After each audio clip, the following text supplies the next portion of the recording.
Assalamualaikum warahmatullahi wabarakatuh. Perkenalkan, nama saya Dian Pujasuti dari Program Studi Sistem Informasi Universitas PGRI Madiun.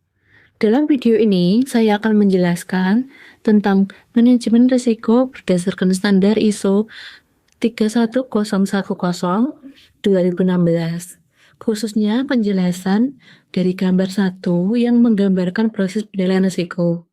Berikut adalah penjelasannya. Yang pertama adalah pendahuluan. Manajemen risiko adalah proses sistematis yang digunakan untuk mengidentifikasi, menganalisis, mengevaluasi, dan menangani risiko dalam suatu organisasi. Tujuannya adalah untuk meminimalisir dampak negatif dan memaksimalkan peluang. Gambar 1 dalam standar ISO 31010-2016 menjelaskan tahapan-tahapan penting dalam penilaian risiko yang akan kita bahas satu persatu. Yang pertama, siklus proses penilaian risiko. Proses penilaian risiko terdiri dari beberapa elemen. Proses ini dimulai dari komunikasi dan konsultasi, lalu dilanjutkan dengan penetapan konteks, dan inti dari proses ini adalah penilaian risiko yang terdiri dari identifikasi, analisis, dan evaluasi risiko. Selanjutnya adalah perlakuan risiko, serta proses pemantauan dan review. Dan akhirnya penetapan dan pelaporan. Berikutnya, saya akan menjelaskan komunikasi dan konsultasi. Komunikasi dan konsultasi dilakukan secara terus-menerus selama proses manajemen risiko berlangsung. Tujuannya adalah untuk melibatkan pemangku kepentingan dan memastikan bahwa semua pihak memahami risiko dengan cara yang sama. Ini juga membantu membangun kepercayaan dan mendorong partisipasi. Selanjutnya, saya akan menjelaskan tentang penetapan konteks. Penetapan konteks adalah langkah awal yang memahami situasi organisasi.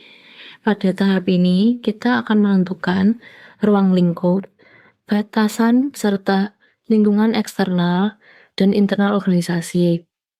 Selain itu, kita juga menetapkan kriteria risiko yang digunakan untuk mengevaluasi risiko nantinya. Selanjutnya, saya akan menjelaskan tentang identifikasi risiko. Identifikasi risiko bertujuan untuk menentukan segala hal yang berpotensi menjadi risiko. Ini termasuk kejadian atau situasi yang bisa menghambat pencapaian tujuan organisasi. Beberapa teknik yang bisa digunakan dalam tahapan ini adalah brainstorming, wawancara, dan checklist. Selanjutnya, saya akan menjelaskan tentang analisis risiko. Setelah risiko diidentifikasi, kita akan masuk ke tahap analisis risiko. Di sini kita menilai seberapa besar kemungkinan risiko terjadi dan seberapa besar dampaknya. Jika risiko itu benar-benar terjadi, analisis ini membantu kita memahami tingkat keparahan risikonya. Selanjutnya, saya akan menjelaskan tentang evaluasi risiko. Evaluasi risiko dilakukan dengan membandingkan hasil analisis risiko terhadap kriteria risiko yang ditentukan sebelumnya.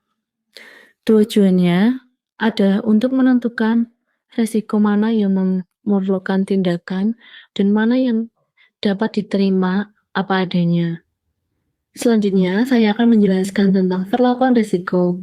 Setelah evaluasi, kita harus menentukan bagaimana menangani risiko tersebut. Ada beberapa pilihan, antara lain menghindari risiko, mengurangi dampaknya, mentransfer risiko ke pihak lain seperti asuransi, atau menerima risiko jika dianggap masih bisa ditoleransi. Setelah itu, saya akan menjelaskan tentang pemantauan dan review. Manajemen risiko bukanlah proses sekali saja. Kita perlu terus memantau risiko dan mengevaluasi efektivitas perlakuan risiko yang sudah dilakukan. Kondisi bisa berubah dan pendekatan kita terhadap risiko pun harus disesuaikan. Selanjutnya, saya akan menjelaskan tentang pencatatan dan pelaporan. Semua proses manajemen risiko perlu didokumentasikan dengan baik.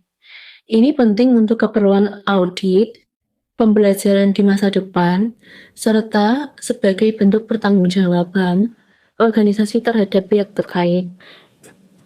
Sekian dari penjelasan saya. Sebagai kesimpulan, proses manajemen risiko berdasarkan ISO 31010/2016 memberikan kerangka kerja yang komprehensif dalam mengelola risiko secara efektif.